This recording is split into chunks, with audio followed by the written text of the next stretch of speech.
Me too. Okay, we're ready to go.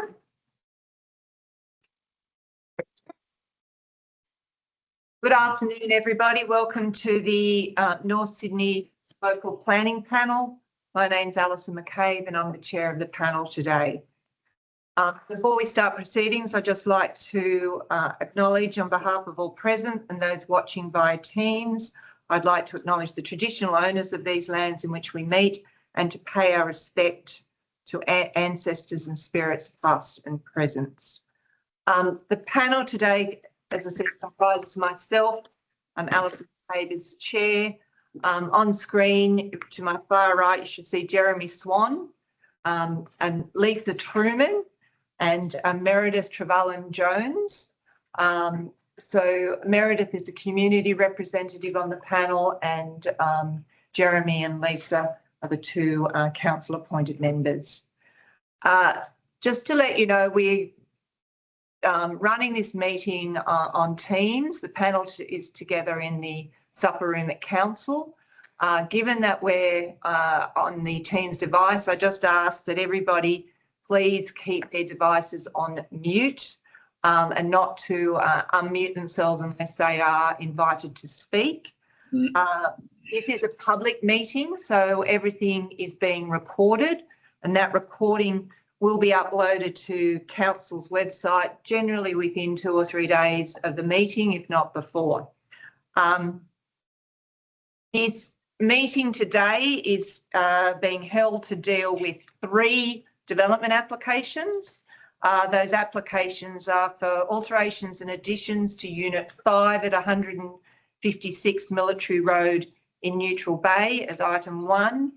Alterations and additions to an existing terrace at 21 to 25 Thomas Street in McMahon's Point, which is item 2. And item 3 is alterations and additions to an existing dwelling at 47 East Crescent Street in Lavender Bay. The panel is going to deal with each of those matters in turn. And once we've heard from all of those people who have registered to speak on each of those matters, there will be no further discussion of the matter after we've finished with that matter in public. The way the meeting will run today, as I said, we'll deal with those matters in turns. We'll hear from those registered to speak. We'll hear from submitters first, and then we will hear from the applicant or their applicant's representatives. And as once we've heard from everybody, I will close the meeting to the public and the panel will then deliberate on that matter and formulate its determination on each of those applications. Again, that decision that the panel make will be uploaded to council's website generally within 2 to 3 days of the meeting. Just so everybody's aware, the panel has had access to the documentation that was lodged with the application. It's had access to and read the council's detailed reports, the matters and the attachments to those reports, which in all cases there's been some clause 4.6 submissions lodged for all of the applications, the architectural plans and the survey information. In addition, we've had also access to all the submissions that were made and have had the time to read it. And this morning we've been to each of the sites. So we do understand the context and the locality of each of the sites and what is being proposed. So with that, I'm just going to acknowledge that each of the panel members have signed a declaration of interest form and there are no declarations of interest on any of these matters arising from any of the panel members. So with that, I'm going to move to item 1. So item 1 is for the development application at 156 Military Road for Unit 5. I have the applicant, Scott Stanithforth, registered to speak or be available to answer questions. Scott, I'm very happy to hear from you if you have anything to say. I just probably heads up, we don't actually have any questions for you. So if I do understand you've probably read the report and understand what council is recommending. Yes, that's fine. Yeah, more if there was any queries. So nothing further from me. Yeah, well, thanks, Scott, for taking the time. Look, as I said, we've been to the site. We went to Grosvenor Lane. We could see where the proposal was. It's a fairly minor type of development, and I note that there were no submissions, so I've got nobody else registered to speak. So I'm going to finish any discussion on that item. So with that, Scott, there's going to be no further discussion. We'll deliberate on that after I've closed the meeting and make a decision on it. But as I said, we've got no questions. It was fairly straightforward matter that we can understand, and we'll make a determination on that matter. So okay, you don't feel that you need to hang on, but you are very welcome to stay on for the rest of the meeting. Thank you. Thanks. Moving on to item 2. This is the development application for alts and adds to the existing attached terrace at 21 to 25 Thomas Street, McMahon's Point. Nicholas Johnson, I can see you're online. Nick, there are no people registered to speak in respect to this. We had no submitters on this application. We note that you're registered to speak. Very happy to hear from you. If you wanted to draw anything to our attention, again, I'm assuming you'll have read Council's report and understand the recommendation in front of the panel. Yeah, that's correct. I wasn't planning to speak unless there are any questions. So same as Scott, really. All right. Okay. Any panel members have questions? No. Look, Nicholas, thank you. We got to your site, so it was again fairly straightforward matter for us to understand what was happening. So there are no questions from the panel. So as you said, you've got nothing else to add. So we'll finish with that item and move on to item 3. Again, thank you for taking the time to be available. Thanks. Right, moving on to item 3, which is the development application at 47 East Crescent Street at Lavender Bay. Now I have a number of people registered to speak. I'm just going to make sure that everybody's online and note that I think I said at the beginning of the meeting, each submitter has 3 minutes to make their presentation. So I understand I've got Sarah Hoffman. Sarah, are you there? Good, excellent. Peter Krause. Peter, are you there? Thank you. I can see Sarah and Peter. Jack Thomas and Anne Nesbitt. Jack and Anne, are you there? Yes, I'm here. Have you got a camera or are you just on your phone? I can't see you for some reason, but we'll figure that when we get to you. But and Joanna Lau. Is Joanna there? Ah, yes, good. So we can see Joanna. Okay. And I understand Michael Bell. But they're not there. Sorry? The architect's not online. Oh, well. Okay, so we'll... Michelle, neither of them are. Michael Bell or Michelle Bull. So neither of the architects. Just send a note to Thomas to call the call. You can do that, but I'm going to keep going. Meeting started at 2 o'clock. Okay. Everybody else is here. So Sarah, you're on the top of my list. Very happy to hear from you. And as I said, we do have copies of your submission. And I think you saw us out on site. So we spent a little bit of time this morning just understanding. So happy to hear from you. Thank you very much. And thanks for the opportunity. I should have invited you up this morning because I should have shown you in person. So I'm sorry I didn't take that opportunity. I think the crux of it is this is about iconic views and potentially the loss of those.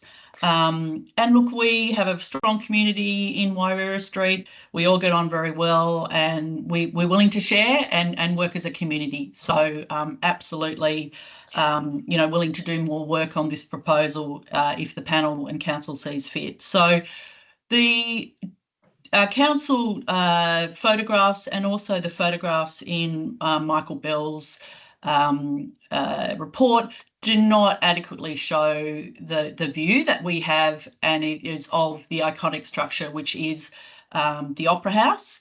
I think Michael referred to it as a distance. It's certainly not distant. And we are worried about the second floor story addition, which is the bedroom pavilion, which is going on top of the garage. which we may lose those views of the iconic Opera House. So happy to have further view assessment if that's what council or the panel wants. We're very happy to open our house. We were only given 7 days notice. Unfortunately, we were away, so we couldn't, let the architect in to do that. We welcome Thomas Holman's conclusion to the recommendation, the reduction of the height of the second floor bedroom pavilion. At the moment, it's 2.85 when standard roof height is 2.4. I also note, though, perhaps a better solution, and this is certainly not in Thomas's report, that number 2 and number 4, we both have basement garages. So number 47 is proposing to do extensive excavation work. And so I'm just curious that a proposal wasn't there that would actually have a look at putting the garaging underneath, and then there wouldn't be an issue around potential loss of views. So that's something just for consideration. I also just note in the panel, just to seek for further clarification on the architectural drawings versus the photo montage.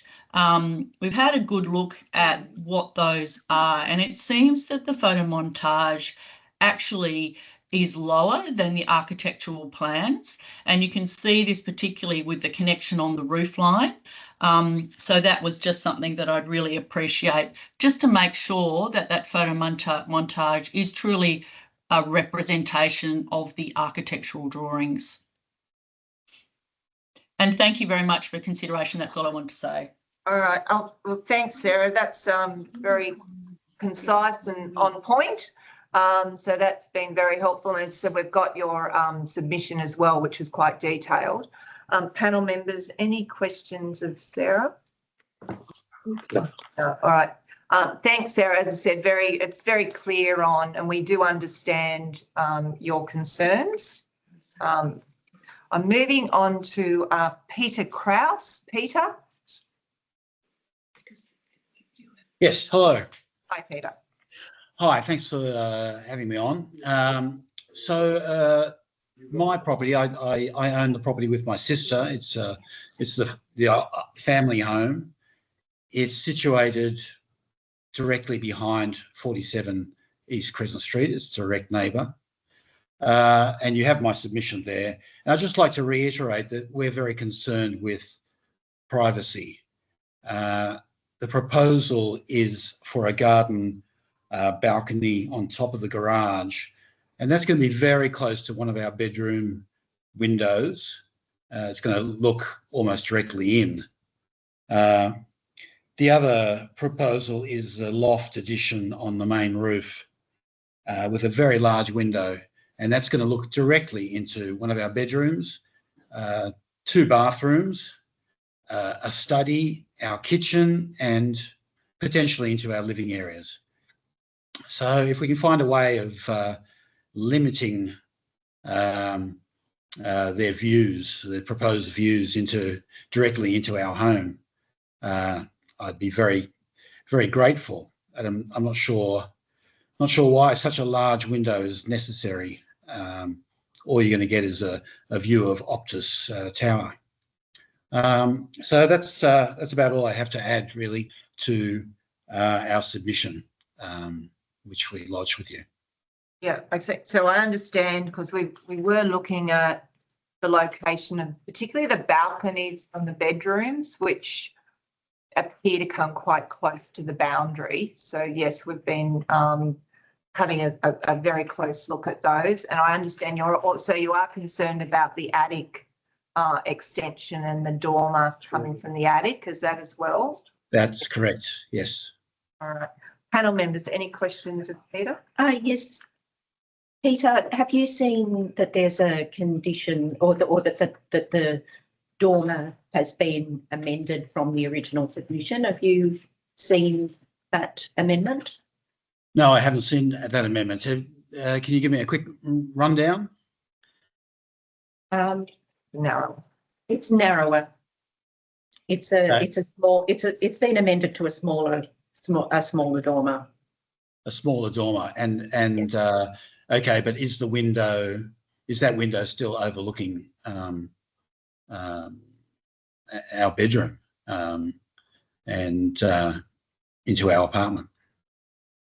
It's still oriented. It does the view line is still to your building. It's just a narrower opening. So that's the main change with that dormer. There's been no change to the lower balcony level though.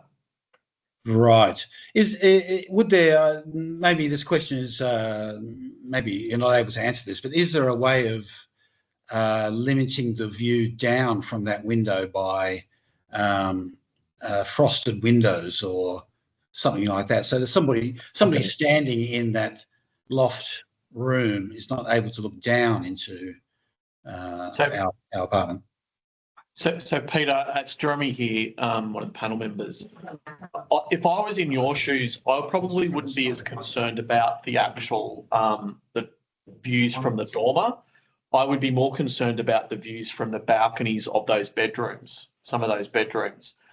The distance that is separated from that dormer from your property and the configuration of the dormer is probably sufficient. Okay. It's other areas where there's probably more of a privacy issue than that dormer. So you're referring to the next floor down? Correct. Balcony, I see. Right. Yes. Yep. Well, I certainly have concerns about that then. Yep. So Peter, we're looking at that, and to answer your question, there are measures in terms of frosting of windows that are available that we can turn our minds to. So that is a measure that is sometimes used to restrict view lines down. But as I said at the beginning, we were taking a very closer look probably at that lower level balcony. But do note your concerns about the dormer, and we just wanted to point out that there had been a reduction in the width of that dormer from probably what you're seeing. Are there any other questions for Peter? Peter, thank you for that. Again, that submission just assists us in probably just clarifying, not that it needed that much clarifying your submission. So we do understand where your issues are coming from. So thank you very much for taking the time. Okay, thank you. The next submitters, I've got Jack Thomas and Anne Nesbitt. Jack, I can see you now, Jack. Thank you. And Anne, are you there? Yeah, I'm here as well. Yeah. Oh, We good. have to use two computers. Sorry. And We're technically challenged, but anyway, All right, that's we'll get through it. okay. So happy to hear from you. You'll have the floor. Okay, thank you. Thank you to the panel for considering the objections we have to 47 East Crescent. So I guess I'd begin by saying, well, there's a number of issues raised in the 15 unique objections, but since I only have 3 minutes, I won't get into all of those. I'll just focus on one because I think it's the most important issue to me. And specifically, that objection is the view loss that the proposal would result in to our iconic harbor and bridge views that we currently enjoy from the first floor living room and dining room at 2 Iwera. And secondarily to the first floor losses, we're very concerned with the second floor bedroom losses, but it's really the first floor that I want to focus on. So I submitted pictures to the panel yesterday that were taken 2 days ago, and I hope the panel has had a chance to look at those because that's what I'm going to be talking to. Yes, so Jack, we do have those photos, so we've got those. Great. So as you'll clearly see from the pictures submitted to the panel, we currently have substantial water and harbor bridge views from both windows in our first floor living room. The proposed development will eliminate nearly the entirety of those iconic views. So on page 28 of the planning and conditions report prepared by Mr. Holman, he makes the statement, the ground floor rooms include an open plan living and dining room that have minimal views beyond the streetscape and, this is in quotes, no water or iconic views. The report concludes that, quote, there are no views impacted on the ground floor. Well, as the attached pictures show, this statement is just simply false, as we do in fact have water views and iconic bridge views from the living room and dining room. In the report, no pictures are submitted to support the above statement. So the pictures that were submitted are from the second floor, the bedroom. So we have submitted pictures that disprove the conclusion of the report. We did discuss our concern about the elimination of our iconic views from the first floor with Mr. Holman. Unfortunately, in his defense, the day that he came, it was rainy. The windows were filthy because the house is under renovation. There was scaffolding. So it's completely understandable that he may have missed the impact of the views from those windows. But if you look at the pictures I've submitted, particularly the one with the red car and, you know, more than 50% of the harbor view of the harbor bridge and water view, I mean, there's just no question that we have iconic views from that window. And the report states the opposite. So we think that needs to be addressed. Where do I go from that? So while we feel there is no question that the proposed development contradicts the view sharing principles referred to in Mr. Holman's assessment, I would characterize the impact as view confiscation rather than view sharing, as we lose substantially all of our iconic views on the first floor, while the applicant gains all the views we lose from a starting point of having no views, since it's a new construction, to having superb views. So the impact to us is profound, right? Both in terms of loss of amenity as well as loss of property value. The inverse is true for the applicant. Their gain is dollar for dollar our loss. So I'd ask the panel to address this inconsistency in the report and be open to our ideas on how to satisfactorily resolve the issues, which we'll present next. Okay, the report concludes there is potential for an improved outcome to lower the two-story addition by 200 millimeters to improve the balance between view sharing of views and providing a two-story addition with acceptable internal amenity. So this is Mr. Holman's conclusion in the report. The floor height of ground floor and first floor can be reduced without significant amenity impact, and subsequently a design condition is recommended to achieve reasonable view sharing for the affected parties. So that's the conclusion of the report. Jack, you're over time now, so maybe kind of give, I think I understand your key point, which is the view impact and the sharing of view. Probably don't read us the report because we have got that and we have read it. So we need to sum up now because you're over time.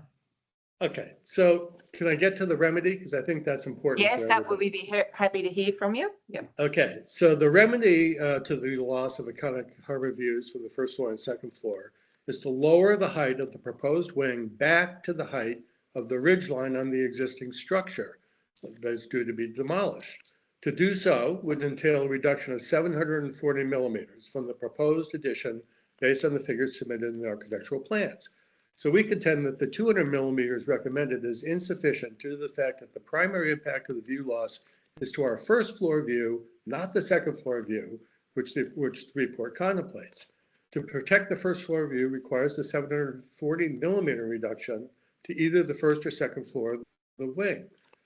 We suggest that the 740 millimeter reduction to appropriately share views between the properties is achievable by reducing the height of the ceiling in the kids' bedrooms from 2850 to 2600, or even further to 2400, which is sort of the industry standard. This would save between 250 and 450 millimeters. Additionally, reducing the height of the first floor of the garage by up to 490 millimeters would bring the the total height down by 740 millimeters. The reduction to the height of the garage may require the floor to be lower than the street level, but this is a common practice on Wairara Street, and in fact is the case with both 2 Wairara and 4 Wairara, where the garage floors are lower than street level. We feel that this remedy is fair and practical for all the parties affected, and we would appreciate your feedback on the proposal. Thank you very much, Jack. That's clear, and thank you for putting forward a solution to something that would address some of your concerns. That's a very reasonable approach. Panel members, any questions of Jack? No questions. Jack, I just we've got the photos. Can you remember when you took your photos, are any of those actually zoomed? Zoomed, no. Yeah. Did you just use an iPhone or something, or a camera? Yeah. And they just, Yeah. they weren't zoomed at all, zoomed in? No, and anyone is welcome to come and look at those photos from our house. All right. Okay, that's good. It's just needed to just understand that. All right. Thank you very much for that. And I'm assuming you've spoken, as Anne speaking as well, or? No. No, yeah, that's That was okay. more than our I 3 minutes. had you both speaking, but I think you're just saying the same thing. So thank you very much for that. So next submitter is Joanna Lau. But Joanna, am I saying that correctly? Yes, it's Joanne. Joanne. Oh, sorry, Joanne. That's fine. That's fine. Hi, panel members. So I live at 49 East Crescent Street, which is the corner block directly opposite the proposed development at 47. Out of all of the issues that I've outlined in the report that I've submitted, I'm in the same view of Sarah and Jack, that the view loss is probably the one that is impacting our house the most. Even with the proposed 200 millimeter reduction of the overall height of the garage and the bedroom on top, this would still eliminate all of the harbour views from the only bedroom window that has access to views on Wairara Street.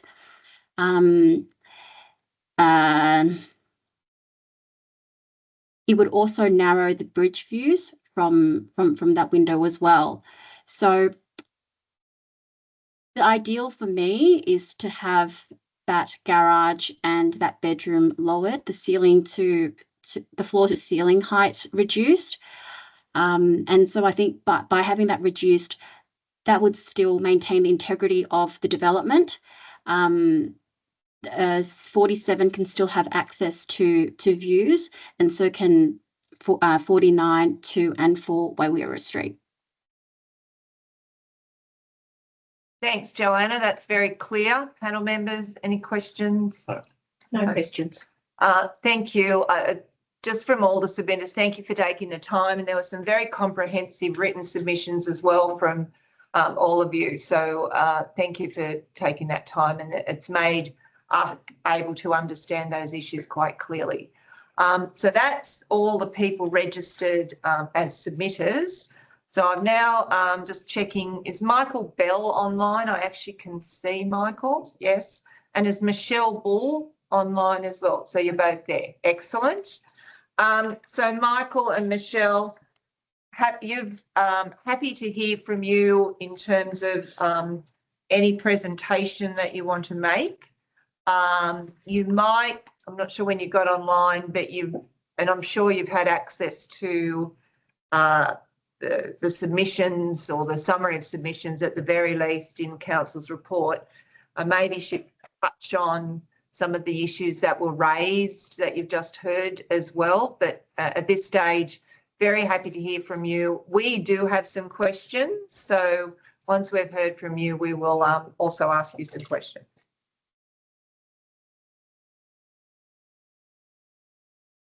You're on mute. Just a need to ask him in.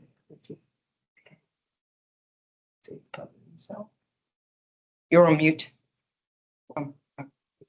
No, Michael, you're on mute.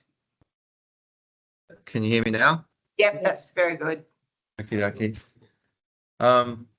So we read all of the report. Obviously, we've looked at everything that's in that. The question I had with regard to proposal to lower the height of the building was all the objections that relate to view loss have focused on a small amount of view loss by the objectors, but disregarded all the other views that the people have of the harbour from other windows, other floors, etc. So, for instance, the house at 49 East Crescent Street has extensive views of the harbour bridge and the harbour from the front of the property, or the living spaces on 2 floors. And they'll be losing a view from a window at the back of the house and a kitchen and a kitchenette.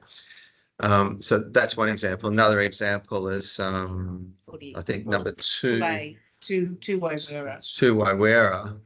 Yeah, they're losing the view from the ground floor or the first floor or whatever. I'm not quite sure what it is, but they're losing virtually no view from the balcony, apart from a small sliver of water, as shown on our photo montage when we submitted it. I mean, the point being that none of those. Can I? Yeah. Just finish. So. And that's just that it's that concept of and of course there's roof terraces as well, where there's extensive views that'll never be affected. So normally when you're having a view conversation with objectors, you're talking about their only view, the only view that they've actually got of something, and that's been taken away. And so I guess I'd like to have included in the conversation the fact that there are significant views, a lot of significant views from all of these properties in other different directions from different levels. That was my main point there. The next, and also to the L&E court actually refers to the difference between iconic views, etc., and all that sort of stuff. And we felt that it was all dealt with, so I don't actually want to go into that. The other 2 things that I wanted to raise were heritage conditions. So there's one heritage condition there that refers to the linkage between the 2 buildings and some suggestions for some alterations. We don't actually know what the council's getting at there and not being able to respond to it. And I'm not sure it's actually that helpful. And I was just wondering, could that condition be excluded? And then Just earlier Michael, in the RFIs. Sorry, Michael, there was say that again. What yeah. condition? Oh, have you got a condition number? Yeah, I have. It's called heritage conditions, non-standard conditions recommended, external, and it was number C, and it says an elevation. Michael, I'm just going to stop you now. Yeah. That I think you've read that from some internal referral. It's not a condition that's on the proposed conditions of consent. So the report's got some proposed conditions of consent attached to it. It's not included. Okay, then. Well, I can. So I'll relax then. So you can forget about that one. That's good, because that would have been a confusing condition. And then there was a requirement at some point for a minimum 7-metre high tree in the yard, which is obviously going to. It's not. There's no condition attached to the report that's asking for that. Because that would have had an effect on people's views. Yeah. So that condition. But do you want to talk to the last sentence on the first page of your letter? I'll read it out. We feel that the proposal as it stands is sufficiently taken into account the view sharing principles as set out by the Land Environment Court, in that the iconic and main elements of views are retained, meaning that general amenity of views are not compromised. As such, we believe the proposed development is worthy of approval. With no amendment. With no amendment to the height. So is your position that you're saying to the panel that you don't think you need to reduce the height of the building by 200 as currently proposed in condition. Well, it's not going to make any difference. I mean, the photo montage we sent you and the view sharing document that we sent you shows the height of the building in red. I don't know. Have you guys seen that? I've seen all of the documentation. Yep. Yeah, you have. So when they refer to water views, one of the things they're primarily concerned with in those Land and Environment Court hearings was the shoreline on the other side of the water. And so the photo montage doesn't show that shoreline being lost. And it does show water underneath the harbour bridge, and it does show water between the buildings underneath the bridge pylon. So the view from to Waiwera is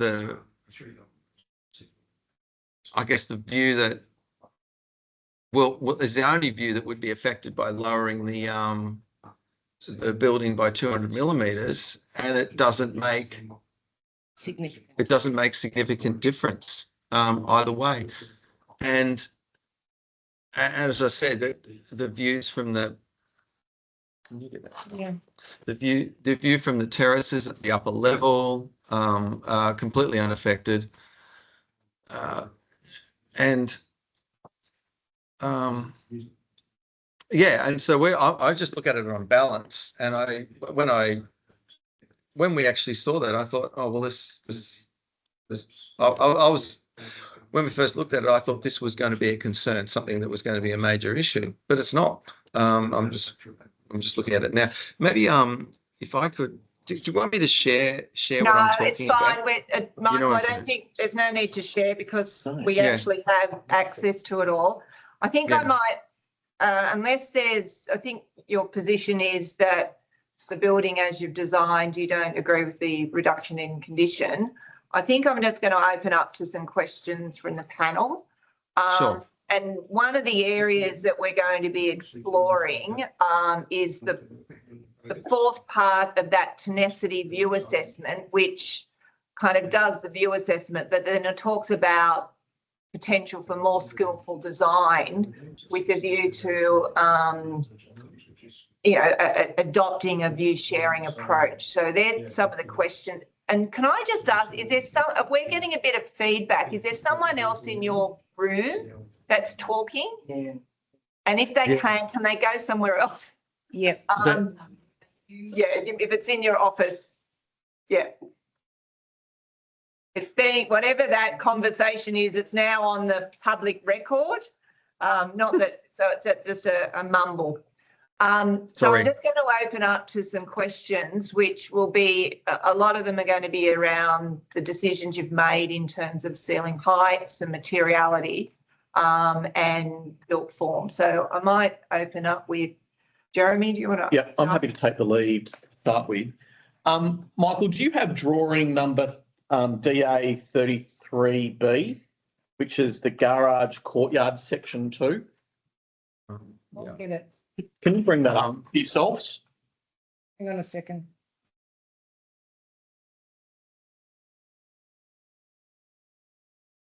It shows a section through the garage and then a section through bedroom 2. Can you just, and then obviously the repeat which drawing it is again? DA which? 33B. Where can I Drawing. find that? 33B. I'm going to have to show it on the screen. Under working documents. Working drawings. Yeah, working drawings, and then it's under its DA name. DA3, is that right? DA 33B is your drawing number. Okay, I'm getting close to finding that. Yep. 33 here, section of driveway, 33B. Yep. Yep. So what that drawing is showing, as I understand it, is you've got a floor to ceiling height in the garage. You've then got what I'd say is a false ceiling, followed by then a concrete slab. That slab goes down. Yes. Just hear me out. Yeah. And then Yes. I'll get you to respond. Then bedroom 2 then has a floor to ceiling height of 2.85 metres. Yes. Then what that's also showing is that from the top ceiling, so the ceiling height of bedroom 2 to the top of the parapet is approximately 580 millimetres. Yes. In that space is a false ceiling. You've then got a concrete slab. You've then got a membrane, and then you've also then got a roof on top of it. Can you explain to me and the panel members just the decisions that you've made with all of those different heights, and particularly focusing on why you need the concrete slabs, because that's just adding extra height to the structure. So do you want me to just answer those two questions right now? Sure. Okay. So one of the driving factors that that sets out the height of the structure there is much less the false ceiling, but the door. So if you have a look at where the car comes in, there's a folding door. Yep, I can see that, I can see how you.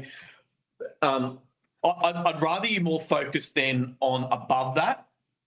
Okay, so the reason that we have to have that folding door is because of the shape of the garage. We can't have a door that goes back into the space because it's a Slab steps down. No, it's not about the slab stepping down. It's the shape of the plan. If you look at the plan, you can't have a panel lift door go back into the space because the plan of the building is skew width. So the only doors that you can have is either a roller door, which won't be acceptable on a heritage building, or a concertina folding door. And so what's shown there is a concertina folding door with its motor above, and that is taking up more space there than the false floor. The false floor also relates to the kitchen as well, not just the garage. And the roof garden where it drops down to accommodate soil. Yeah, and the roof garden accommodates the soil. So you're just looking at, if you're wanting to reduce the structure of that, of the floor and above the garage there, just looking at that drawing in isolation and making a reduction will actually create problems elsewhere, and we'll finish up having a longer conversation. So can I ask you to focus on the first floor roof, where I've talked about the 580 millimetres? Yes. Why the 580 millimetres is a question, and then why Yes. do you need a concrete slab? Going to be more if it's A concrete slab is actually a thinner structure than a timber structure.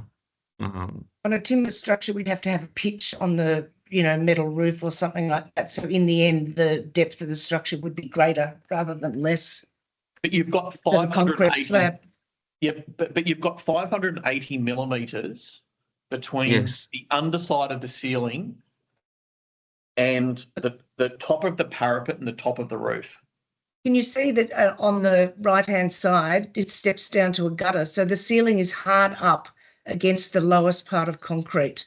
Then there is only 100 mils above the slab and waterproofing up to the underside of the curved part of the parapet, and that's standard good practice in building to have an upturn of 100 mils in a waterproof area like that. So it's designed as a parapet roof, right? So if we design that as a typical metal roof, the neighbours across the road will be looking down on top of a metal roof, and this is a much more pleasant roof to look at because you'll end up with a flat membrane and a parapet around the outside of the building, which will be more in keeping with the with the And- design of that building. Yeah. So two last questions. That Yes. plan, as I'm reading it, actually doesn't have a parapet.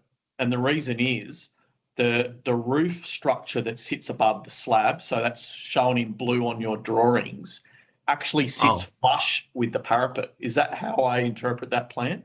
No, what you're reading there is, what you're reading there is an elevation, right? So the section that, where it's coloured green with the hatching, that is concrete.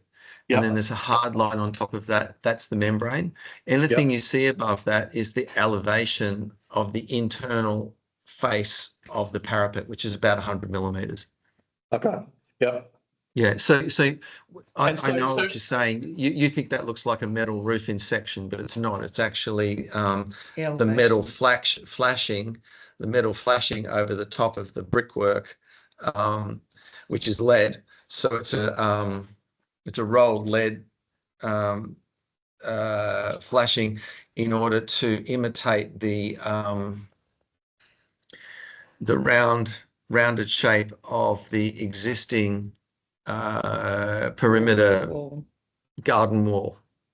So just summarising some of your feedback.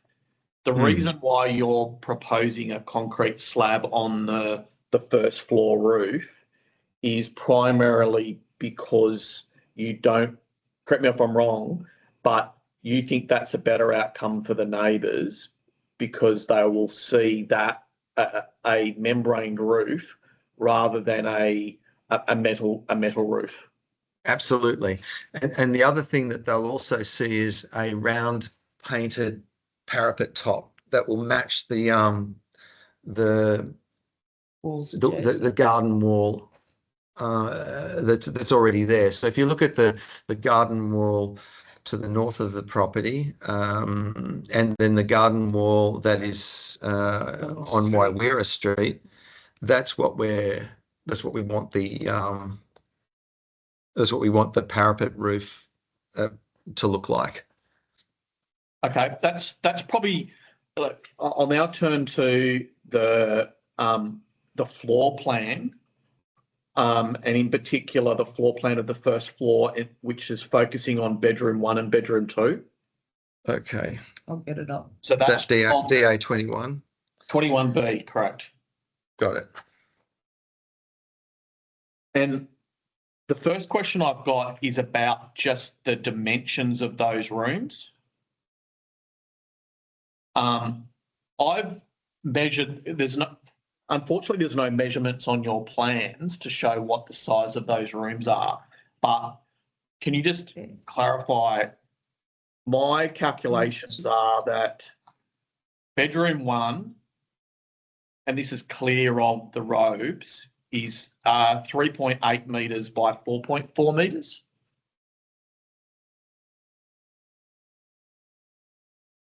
What did you say? No, 3.8 by 4.4. I'm So getting measured on the inside of 3.5. I'm going to have to get the file up. But even on mathematics from that, I'm getting 3.5 in one way, and it looks like even less in the other way. Just let me open the file.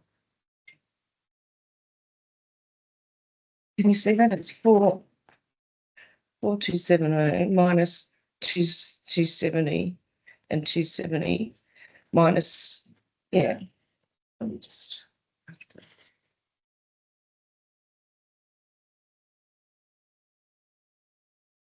So I've measured these plans at 1 to 100 scale, and I come up, bedroom 1, I come up at 3.8 by 4.4. That would be right. Probably close. Well, Yep. And then I come up with bedroom 2 as being 3.7, and then thankfully you've got a dimension of 3.3 on bedroom 2. there. Yeah, that would be right. About 3.7 by 3.3. Yeah. Yeah. Okay. And is there a reason why they are, like, particularly bedroom 1? Is there a reason why bedroom 1 is so big? They're not big bedrooms. You can get past here. In what heritage item are they big bedrooms? In fact, the one that's 3.3 by 3.7 is actually not big enough. Most of the bedrooms that we do wouldn't be that small. The reason that's small is because we've kept it small in order to fit a reasonable sized bedroom into the space that we've got available. Okay, thank you. And bedroom 1 is bigger than bedroom 2 because it doesn't have a hallway. Yeah, I understand. Yeah. But though, no, if I can see where you're going with this, and they are not big bedrooms. Did you want to ask, Alexa, did you want to Yeah. ask a question? Michael, I've got a question looking at it. Obviously, you've heard the concerns of your neighbours, and Yes. that they put forward what seems to be a fairly reasonable suggestion around a reduction in the overall height of that addition, which is what Jeremy's obviously been exploring with you. I'm also looking at it from a heritage perspective. My concern with the addition at the moment is it's appearing a little bit too heavy in relation to the main building, which is the heritage item, and it's looking in proportions and in I guess in its heaviness to be a little bit too Georgian for that location. And in that regard, I thought that a reduction in its height, particularly that area above, particularly the second story and the area above, with the parapet and the roof, would be a good idea to just make that addition more subordinate to the main heritage building.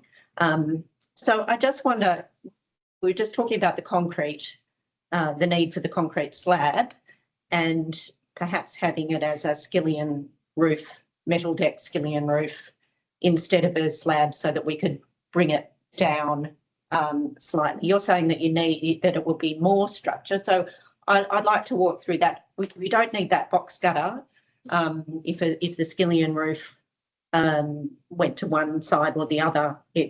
It wouldn't necessarily need a box gutter, and perhaps it cannot have a box gutter. Is there a way of having, say, a 2-degree metal deck roof there that would allow us to reduce the height of that building?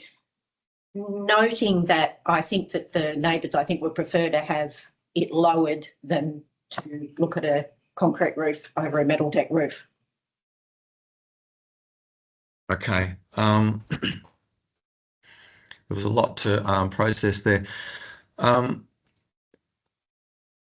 Maybe we could jump to the end. If we lowered the roof by 200 millimetres, will that resolve the issue, or are we talking about further reductions at some other point? So we're just exploring aspects of a more skillful design. So a few of the things that we've heard today. So two of the aspects that are impacting upon view, and I've heard your position, and we also have the council plan has been into all the houses and actually have been to all the rooms, so appreciates the totality of the view. And as I said at the beginning, the tenacity assessment also has an element of more skillful design, notwithstanding whether or not something strictly complies or is under the height. The nature of the views available in these dense urban areas, the little pockets and parts of view. So we're just exploring avenues to actually kind of give life to the concept of that view sharing. So two of the things in these questioning is the use of concrete both as a floor level between floors, the floor to ceiling heights in the bedrooms, which are at 2.85, which is very generous. The depths and thicknesses of slabs when you're looking at concrete, but also the extension and the increase in the size of the bedroom. So arguably you might not say these are big bedrooms, but again, from the nature of buildings that we see across the range, they're reasonably generous sized bedrooms. So we've heard the residents talk about the existing ridge line, so I'm just going to throw it as a question. Could you achieve what you want to do within the existing ridge line and that existing ridge of 40.630? So that's a new garage level, a kitchen at the right proportions, but an extension at perhaps the existing ridge level. And then the other one was what opportunity is there to reduce the extent of it's mainly the upper level, the bedroom 3 and bedroom 2, which particularly the end bedroom is I think we'll probably disagree with you there, that we think it's probably quite generously sized. And at very least, they've got very generous floor to ceiling height. So I think we're just trying to explore the elements of this that are actually essential to be able to, nobody's, having an issue with an upgrade or an extension to the dwelling to make it more livable, but it's actually just looking at how you can achieve that, perhaps within some constraints. Okay. I take exception to a lot of what you actually said there, particularly with regard to skillful design. Been doing this for a long time. Lightweight structures are thicker in floors than concrete slabs. So I can reduce the height of the building by 200 millimetres. I don't want to entertain a metal roof on that building at all. That changes the whole structure of it.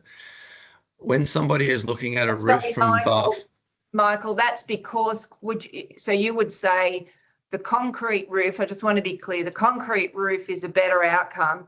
One, because you say a metal roof and the structure associated with the metal roof would be thicker than what you're proposing. Is that what you're saying? Absolutely. Definitely. Then the second part of it, you see it as aesthetically, it's a better outcome. Yes, for our neighbours. I mean, neighbours don't want to be looking at a metal roof. Yeah, the other aspect is that it's completely out of character to have a metal roof and an extension like that that's a single skillion with eaves gutters, whereas this is in keeping with the kind of more historical nature of the building with a parapet. That's a very common response. Particularly as a subservient structure to the front building. And just so that we're clear, membrane roofs have been around for about 100 years. No, actually more than that, about 150 years. No, I just want to understand, I think the first point, more relevant point, is that you say that the concrete roof can be done in a lesser thickness than a metal type roof. That's Absolutely. what you're saying. Yes. Yes, and as I said, I can. Yeah, hold that, Michael. We just want to explore that. Lisa's got a question. At the moment, your slab seems to be around 300 millimetres thick. 250. 250. It seems. Yeah. What can you measure it? Yeah. I'll measure it. These are DA drawings, by the way. They're not construction drawings. Yeah, 220. 220 millimetres. Straight off the computer, 220. And I agree with you that gutter's not required. So what this concrete slab is holding up only a membrane. Why does it need to be 220 deep? Because it's got to hold itself up. It's a fundamental nature of concrete. Yeah, look, Michael, I've got a background in architecture. I do understand these things. It's been held up by the brick walls. I've got a practice in architecture. No, I'm not a practicing architect. I didn't say I was. What I want to know is it possible to have that slab less thick than 220? Okay, can I go back to something that I asked to be discussed right at the very start of this conversation, right? What we're doing now is mucking around with a building in order to satisfy some people that have substantial views all over their properties. I Michael, want to I'm have a just gonna- conversation, please, about that. We're talking about Michael- a couple of minor infringements on views where we've got views all over their properties. So the people at number 49 have views down the street of the harbour, right? And they're talking about losing the view from one particular bedroom. And the people at number Michael, one, I'm just going to ask you to stop. You're not doing yourself any favours at the moment. As I'm aware of at the that. beginning, We'll have to involve others by the sounds of as I said at the Can I just say? beginning, no, Can I just say here? could you just be quiet for a moment? As I said at the beginning, if you'd logged on at the beginning of the meeting, this is the panel's opportunity to understand the issues. Now, these questions you might not like, but they are questions that the panel wants to explore so we can be fully informed about what decision we are likely or going to make. We have not made that yet. We've had the opportunity to hear from submitters who have raised some matters that we are looking at exploring. We were keen to hear from you. We acknowledge that you have experience, so hence the questions. Please do not tell us about what views we have knowledge of and have been able to assess. Please don't tell us about the tenacity assessment. We are particularly trying to unpack this just to understand the key issues.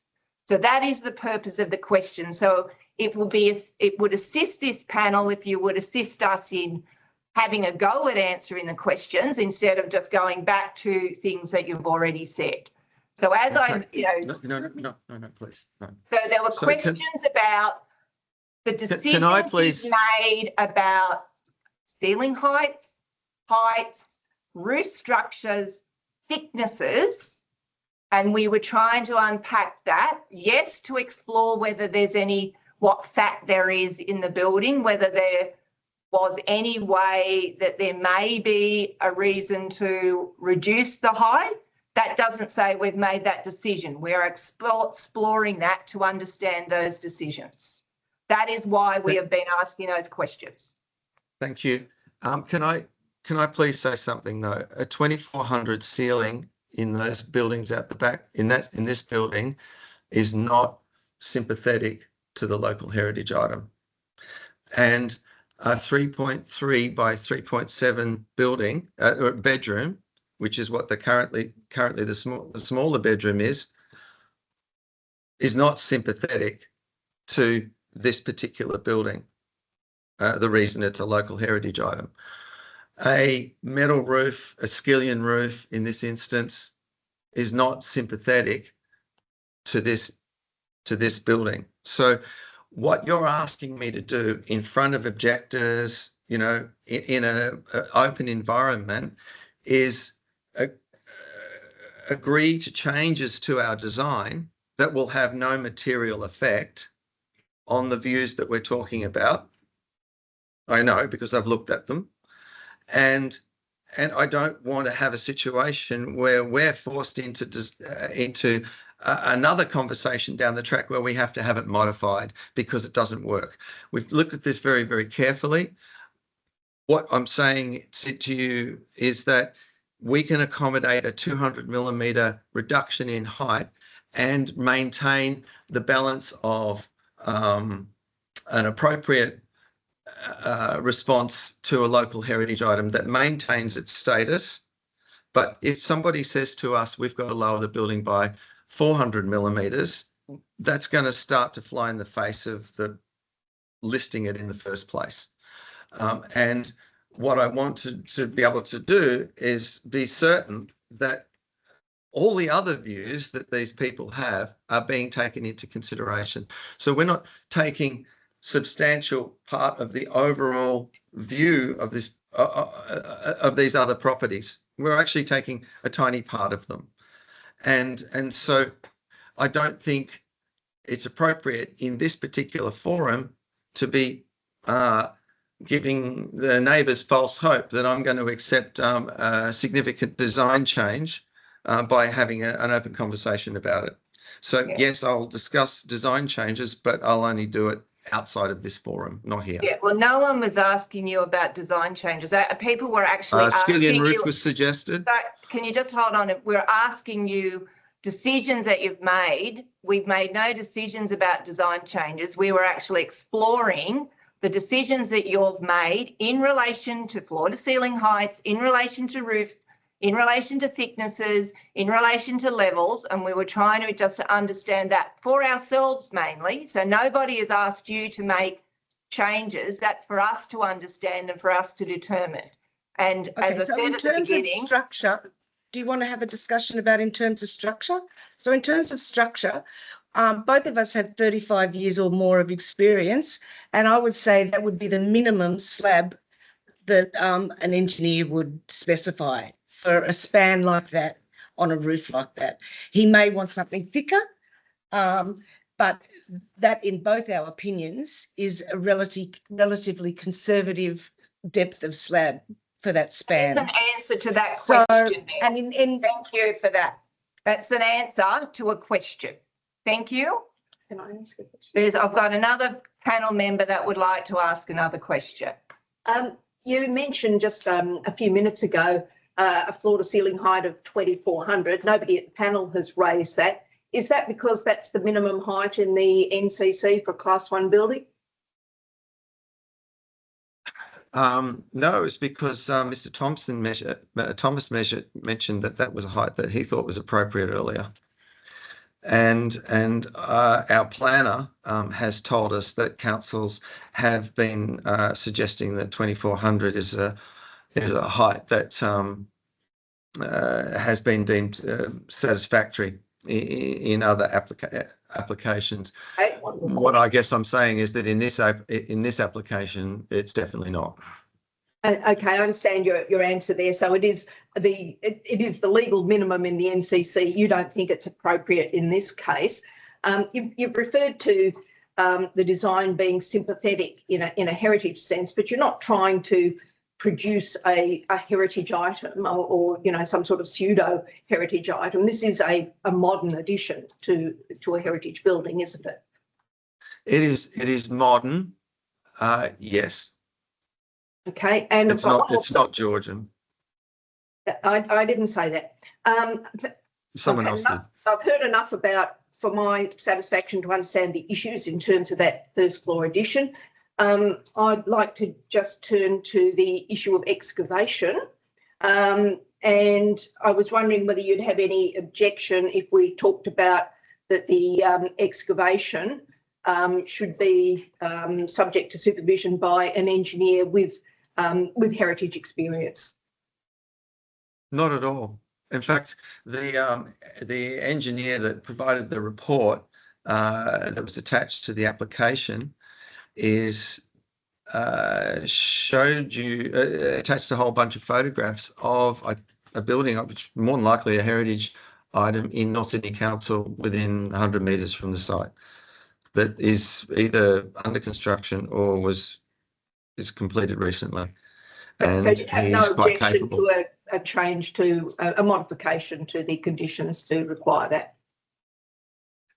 So a heritage structural engineer. No, Is that what you're suggesting? with heritage experience. I don't believe there's such a thing. Yeah, no, they Yeah, do they do. exist. Absolutely, they exist. All right. Yes. A core consultants, the people that submitted that report have significant heritage experience. They're working on other projects that we're doing that are local heritage items. Thank you. Jeremy, other questions? Yes, I've got one last question. I think correct me if I'm wrong, but you've accepted, or you're agreeing to the lowering by 200 millimetres. I think that's what you've put forward as being what you would accept. Can I just understand how you would do that? Like, where are you actually going to take the 200 millimetres off? These are DA drawings. I don't know what I'm agreeing to when I say that, but I know that if I don't agree to something, we're going to be talking about this for some time. So we I can be take doing construction can I- drawings can I- to determine that. So I can take about 100 millimetres if I take the gutter away, and if I do that, I can put the ceiling of the first floor up against the underside of the slab. And that's how you would achieve 200 millimetres, or will that just achieve 100? They'll achieve 100, which means that I would have to lower the ceiling by 100 millimetres, in which case the ceiling on the 27 might come to 27, 150. But my client sort of said to me, is it possible that we don't reduce the height of the ceiling? He said, I'm 6'4", my kids are taller. Do we really have to have a low ceiling in this building? And I said, well, I'll get whatever I can, but I can, if they ask us to reduce it by 200 millimetres, I can probably only take it back up by 100. And retain the look that we're trying to achieve, which is a yeah, you know, Okay, so a lot of these buildings, you know, if they're in a row, like a terrace or something like that, and this is sort of like a terrace, but not really. But it's not in a row. So I think I've got your answer. So you sort of see, you see this building from the street, right? And so the 4-story buildings that are across the road that are complaining about their views, they have 4 stories. They're looking over a building that is 6.3. So they've got a basement across the road, and then they've got 3 stories above it. They're looking over a building that is proposed to be about 6.3 meters from the ground, something like that. And it's not a high building. And the ceiling levels are not high. You've made those points a number of times. We understand the plans. We understand the context of the site. As I said, we're asking a number of questions to inform ourselves, for no other reasons, to assist ourselves in making appropriate determination and giving consideration to what we've heard from everybody today. So I think Jeremy's got his answer. Yep. We did have a query, and I think the answer is probably there's sufficient space in the basement. We're just making sure that there be no plant either on the rooftops or on balconies. No, that's absolutely not. No, that's hideous. We're not having people look at that. Yeah, thank you. That answers that. And we did hear from one of the submitters about the balcony of the bedrooms, or particularly kids' bedroom 1, and its proximity to the boundary, and in terms of its potential to look into and overlook the bedroom window. Yes. What do you say about that? That's a reasonable observation of the design. Can you show me the drawing, please, so that I can? We submitted a drawing to resolve that. 21B. Yeah. That's exactly what this is, I think. Just let me have a look. 21. Yeah, 21B. So that resolves, that's. No, not 21B. 21B is a plan, which is the one that actually shows, you know how you did the shape of the roof. That's actually what we want to see. It's in the report. Sorry, you mean hang on. Yeah, you did a drawing. It was like a 3D drawing or something, wasn't it? Yeah. So Yeah, in the no, we've report got that the we gave you, 3D. We've got it. We've got the 3D drawing. So I think that still shows that I can look over the top of wall at 38.810. Just for reference, it's in your letter, 5th of September, responding to council. And we've seen it, so there's no need to comment. Is that what you're going to say to us? yes, and we can make that higher if you wish. Oh, yeah. Or we can have that set so that we can talk to the neighbour as we're building it and say, is this high enough, or would you like us to build it a bit higher? We do that sort of stuff. Yeah, I think And the you've windows already that are increasing that wall by about 1 metre and 1.2 metres already. yeah, an increase. It doesn't matter how high it is. It doesn't overshadow anybody because it's on the. The only reason it's increased is to try and give them more privacy. Yeah, and we're happy to do that. And we felt that was a nicer thing to do than to put lattice up there, which rots and falls down. after use. And also by extending the garden bed, it means that you can't stand very close. So with the distance and the raised wall together, we don't believe you'll be able to really see into that window at all. Yeah, all right. Well, And the thanks for two that. windows- We'll consider that material and take a position on that as well. Any other questions? Look, Michael and the rest of the submitters, thank you for taking the time. You can see that in our areas of questions, these are the types of things that we're going to be concentrating on, and eventually we will make a call on the appropriateness or otherwise of the application in front of us, and the issues that have been raised. As I said, these questioning is to assist us in making sure we understand things factually, so that we can properly inform ourselves to make the decision that's needed. So with that, I'm going to thank everybody for taking the time out of their day and to stay online and listen to this discussion. We will then take everything that we've heard on board and the documentation that we actually already have, which we have got fully documented in terms of the views and the architecture proposed for this building, and formulate our decision. So with that, I'm going to close the meeting to the public, and we'll further deliberate. Thank you, everybody. Go back to your day jobs.